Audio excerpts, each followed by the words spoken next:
Kesh is the abbreviation for Marrakesh.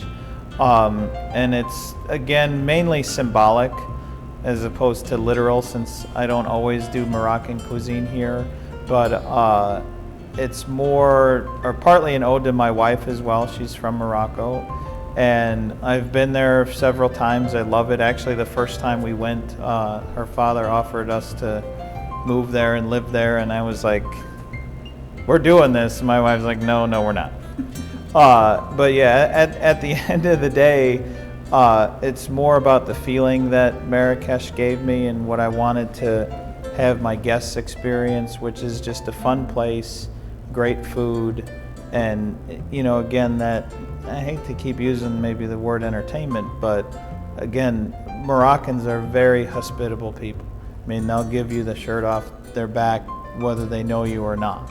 And not that I'm going to go around giving my shirts away, but at the end of the day, I want people to have a similar experience here. So the name is, like I said, more symbolic of that than anything. And at the end of the day, I think it's cool. Although a lot of people confuse it and call me quiche, but it's okay.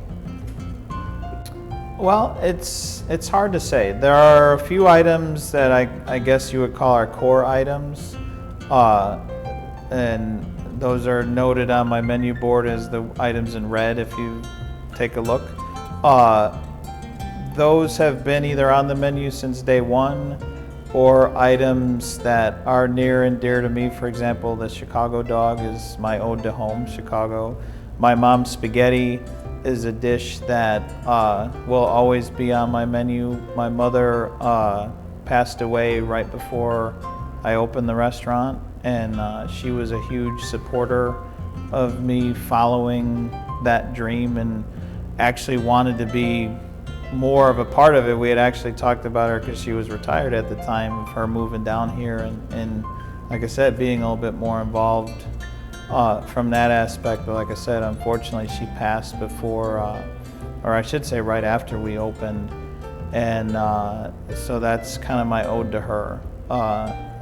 She never taught me her spaghetti sauce recipe. It's all based on my memory of just watching her, because like I said, when I grew up, I didn't want to be a chef. I didn't know anything about chefs, so it was more just tasting her food and watching her cook, I guess, is what I drew from to create that dish. But I think I got it as close as I possibly can. So that dish is popular with a lot of people, that especially that know the story behind it.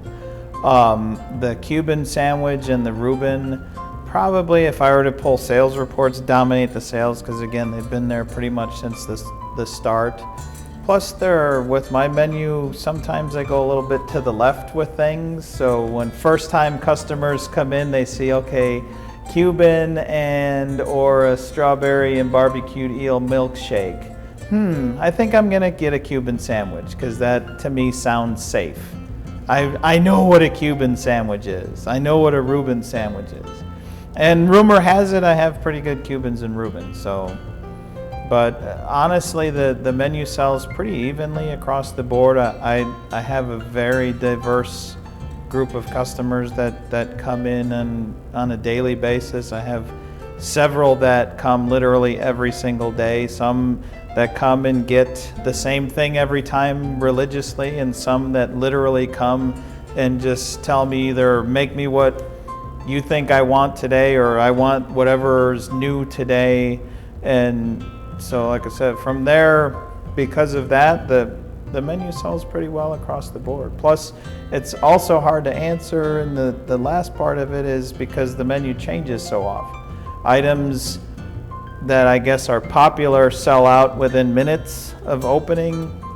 Some I'll repeat the next day for those that didn't get it, but like I said, at the end of the day, for me it's about variety. You know, to survive, I think these days you have to give some of that. Even though there's customers that, yes, want the same thing every time, I think people want to see something different, so they don't get that ho-hum experience and get tired of a place, if you know what I mean. So I always wanted the menu and the restaurant itself to be what I call living and breathing. It's always going to be changing.